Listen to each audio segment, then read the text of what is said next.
25 जून 2025 की रात 7 बजे से 10 बजे के बीच एक फर्स्ट ईयर लॉ स्टूडेंट का रेप हो जाता है कोलकाता के अंदर, उसके कॉलेज के कैंपस के अंदर ही।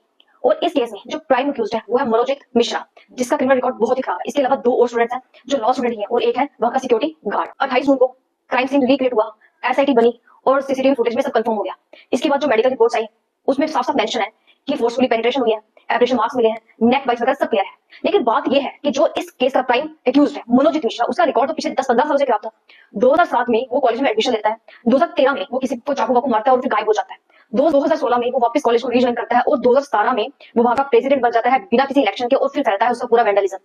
2017 से 22 के बीच में उस पर असॉल्ट, थ्रेट्स, मोलेस्टेशन, एक्सटॉर्शन के कई केसेस लगे, लेकिन उसे कोई डर नहीं है क्योंकि उसके पीछे पॉलिटिकल पावर का हाथ। एक तो वीडियोस में ऐसी देख रही थी वहां के जो पॉलिटिशियंस की है वो ये बोल रहे थे कि लड़की को वहां जाना ही नहीं चाहिए था। ये नई बात नहीं है, जब भी कोई ऐसा केस होता है तो बहुत सारे पॉलिटिशियंस आ जाते हैं अपनी अपनी राय देने के लिए, इनको तो शर्म है ही नहीं।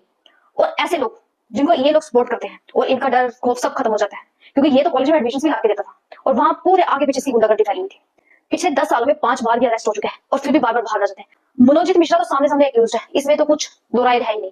लेकिन देखने की ये बात है कि कब तक ये सब चलता रहेगा, कब तक ये पॉलिटिशियंस सो कॉल्ड पॉलिटिशियंस जिनको कुछ पता तो है नहीं आ जाते हैं अपना भाषण देने के लिए, हम इनको चुनेंगे और इनको आगे भेजेंगे, आओ जी आप हमें लीड करो। ऐसा नहीं है। और वेस्ट बंगाल में वैसे भी बहुत बुरा हाल है, वहां के लोगों को अब समझना चाहिए कि उनके साथ क्या सही हो रहा है, क्या गलत हो रहा है, उन्हें क्या करना चाहिए। आप लोगों की क्या राय है कमेंट में बताइएगा और वीडियो को लाइक और चैनल को सब्सक्राइब जरूर कीजिएगा।